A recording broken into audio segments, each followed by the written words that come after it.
Okay. Just be really careful with like the naming. And I will tell you that on some of these, like if I were to look at like number 2, for instance, it says name, this was one that was missed a lot on the quiz. Name plain M another way. Okay? Well, M is just a letter and it's not a point. Okay? So we have to name it some other way. And we have to use 3 points, at least 3 points to name this plane. But what can those points not be? On the same line. Okay? So I can't do like X, Y, Z because those 3 are on the same line. So I could do X and Y, and then I would have to do N, or I could do Z, Y, N, and the order doesn't necessarily matter, okay? So I could do X, Y, N, or Z, Y, N, or I can also call it NYX, okay? The order doesn't necessarily matter that I put them in. Any particular order would be fine. Another thing that I would point out, a lot of things that were missed, like WQ, other ways to name it. Make sure that if you use points, that you put the right symbol above it. If you're going to name it with the G, then you just say line G, and you don't necessarily need a symbol. Okay, ray AE, if it starts at A and it's a ray, it has to start, the other ray has to start at A also. So if this one goes A through E, if I start at A again, what other point does it go through? It goes through C. So when I name it, and this is extremely important, I would name it ray AC. Okay? I still have to start at A, but I'm going through a different point. You can't say AE again because we're asking to do it differently. If I see FH with no symbol above it, what's that mean? Do what? It's just length, okay? So this is, it doesn't actually say it, right, in words. It just says find FH. So we want to know what is the length or what is the distance from F to H. A lot of different ways you could say it, but you're looking for a number there, okay? Not like renaming it or something like that. Okay, over here, what I will tell you is midpoint and distance will continue to be up here for the test. They were on the quiz. Eventually, we probably, if we use these 2 formulas later in the year, we probably won't give it to you every single time. But for right now, since they're fairly new, we're going to give you midpoint and distance. Those will be the only 2 formulas that we're going to provide to you tomorrow. The only other formulas that you might possibly need, perimeter and area, but those are going to be pretty straightforward formulas. Perimeter is just distance around. You just add up all the sides, okay? So not necessarily a formula. You just got to remember to add up all the sides. Area, we're not going to give you any really hard area formulas to remember. So if it's a rectangle, it's just length times width or base times height. If it's a triangle, it's base times height divided by 2, okay? Those would probably be the 2 most important things we got to know for area. Okay.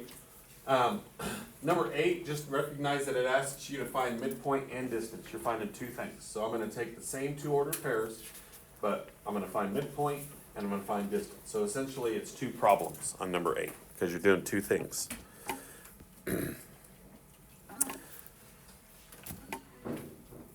Number 9, this is the one where I would encourage you to draw like a segment and label it. S, T, M. This one gives me S and T, so I'm finding the middle point. Okay? Sometimes we've done the one where they give us S and M, and we have to find the point on the other side. So you make sure you know how to do both of those problems. We got one of those coming up here in just a second. Anytime we're going to give you ordered pairs, I know big ideas, you kind of had to either plot it on a coordinate plane on big ideas or you had to get a piece of graph paper. Some people asked and I got them some graph papers. So here we're going to provide you the graph paper.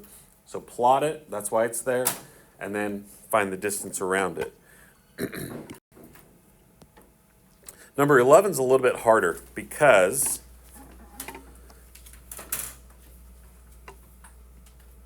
(6, -2),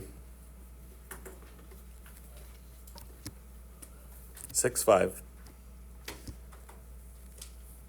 negative 1.5.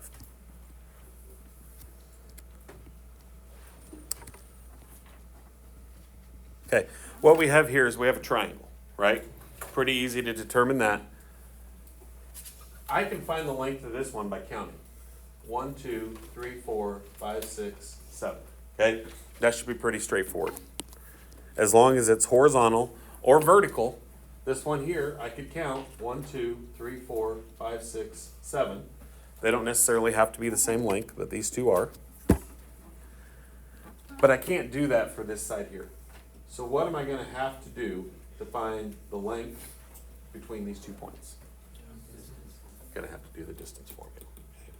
So take the 2 points. This one is negative 1.5. This one down here is 6, negative 2. And you're going to find the length or the distance between those 2 points.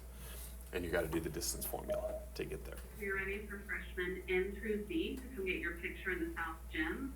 Any student who is still needing to get their picture, please come to the South Gym.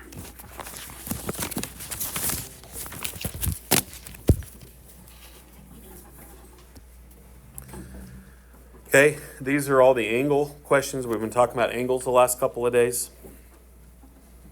Naming them, finding angle measures, those kind of things.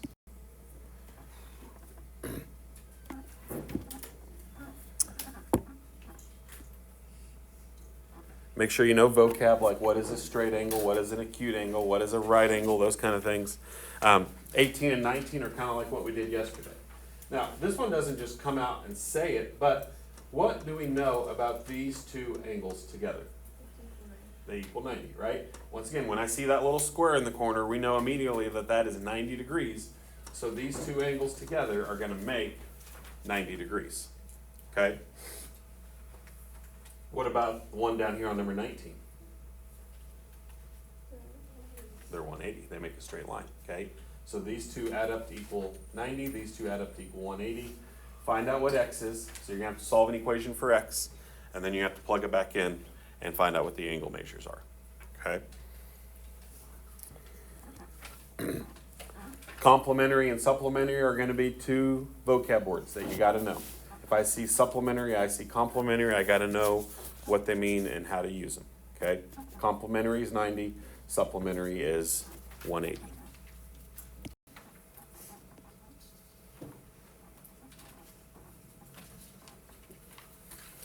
Okay, 24, this is the one I was talking about a few minutes ago. GH is my segment. M is the midpoint. Hey, Coach. Hey, watch this one. Okay, got an extra eye out for her. What'd you do to Coach Coles, Addie? Okay. The midpoint is 4, 3. G is 5, negative 6. We're trying to find the guy that's over here, okay? So this point is halfway between this one and this one, okay? Drawing the picture, I think, is very, very helpful here because now we don't have to determine the midpoint. We have to find the point on the other end. And the method that I showed you here is to just count, right? Like for my x values. If I'm going to start at 5 and I go back to 4, I'm going to go down 1, right? But that only gets me halfway.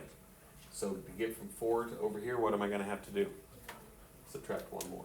So go down 1, and that gets me to 3. So my x value would be 3. My answer is an ordered pair over here. Okay, so keep that in mind for those. Number 25 is very similar to that one. So draw yourself a picture. Label it. Okay, this one is not a right angle, okay? So don't try to do something that it's not. It tells me that the big angle is 77. So it's kind of like the one we talked about a few minutes ago. These two angles together are going to add up to equal 77. So we have to go off of what we've got there, okay?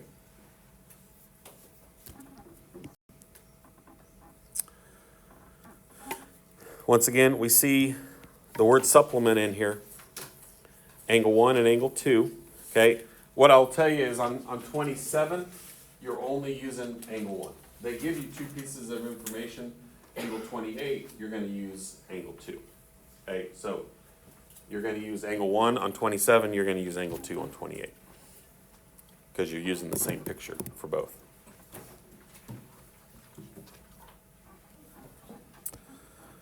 Okay. That's just kind of a quick overview of some of the stuff on the review. Any particular questions that you guys have as of right now? Okay, I'm going to let you work, okay?